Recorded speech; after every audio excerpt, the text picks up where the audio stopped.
संपन्नता तो है हमारे पास, लेकिन इसको हम मैनेज कैसे करें, इसको चैनलाइज कैसे करें, इसके लिए आगे आइए। मतलब कौन लोग चाहते हैं कि भारत के लोग गरीब रहें? क्यों?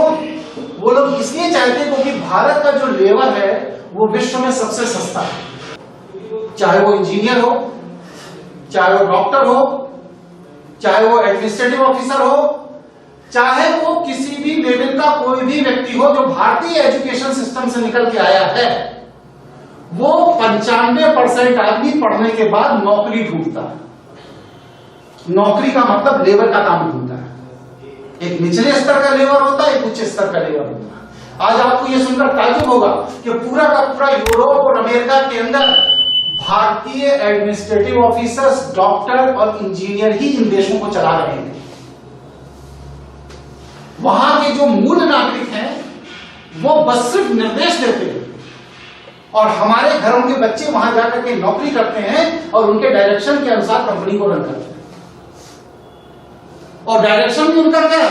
टारगेट दिया जाता है, आपको 200 करोड़ का काम करना है, आपको 30 करोड़ का करना है, आपको 500 करोड़ का करना है, आपको इस साल के अंदर 2500 ऑपरेशन कराने हैं। वो टारगेट देते हैं, बस उनको तमीज नहीं है कि ये 2500 ऑपरेशन के लिए हम पेशेंट लाएंगे कहां से। वो पेशेंट लाने की जो पॉलिसी बनाई जाती है वो हमारे जैसे इंडियंस जाकर वहां बनाते हैं। आज हमारी सवाल उनकी संपन्नता, हमारी बौद्धिक कुशलता, बौद्धिक क्षमता पर निर्भर करती है। तो भारत का जो लेबर है जो विदेशों में जाकर नौकरी कर रहा है, यह सस्ता है, समझदार है और सबसे बड़ी चीज है समर्पित है। चीन का लेबर सस्ता है, समझदार है, लेकिन उसकी निष्ठा किसी अन्य देश के साथ नहीं होती। जापान का लेबर सस्ता है, समझदार है, लेकिन समर्पित नहीं।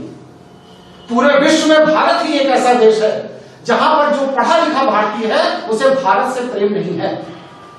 उसको जहां रोटी मिलती है वो उस देश से प्रेम करते हैं। तो ये जो रोटी देता है उससे जो प्रेम करने की नीति है, ये समर्पण ही पूरे विश्व में भारतीय लेबरों की डिमांड को बढ़ाता है। एग्री? अब भारत के अव्यवस्थित और गरीब अगर नहीं होगा तो इन विकासशील देशों को लेबर कैसे प्राप्त? बात यह है, इसलिए ये विदेशी सत्ताएं हमेशा चाहेंगी कि भारत अव्यवस्थित रहे और गरीब रहे, जिससे कि इनको पीढ़ी दर पीढ़ी अपने देशों के लिए लेबर प्राप्त होती रहे और हम इनके पास में फंसे हुए। कल मैंने आपको बताया था कि भारत किस तरह का बौद्धिक युद्ध झेल रहा है, भारतीय युवा शक्ति का दुरुपयोग कहां हो रहा है, उनको कल मैंने लिस्ट आपको दी। तो वो जो हमारी बौद्धिक शक्ति का दुरुपयोग हो रहा है, उस दुरुपयोग को ऐसा नहीं कि अप्रत्याशित रूप से अचानक हो रहा है, वो एक योजनाबद्ध तरीके से आपके देश के नौजवानों को उनकी ऊर्जा, उनकी व्यावसायिक समझ, उनकी शैक्षिक योग्यता को एक गलत डायरेक्शन में ले जाया जा रहा है, जिससे कि आप जिंदगी भर रोजगार ढूंढें और अल्टीमेट उनके यहां जाकर के मजदूरी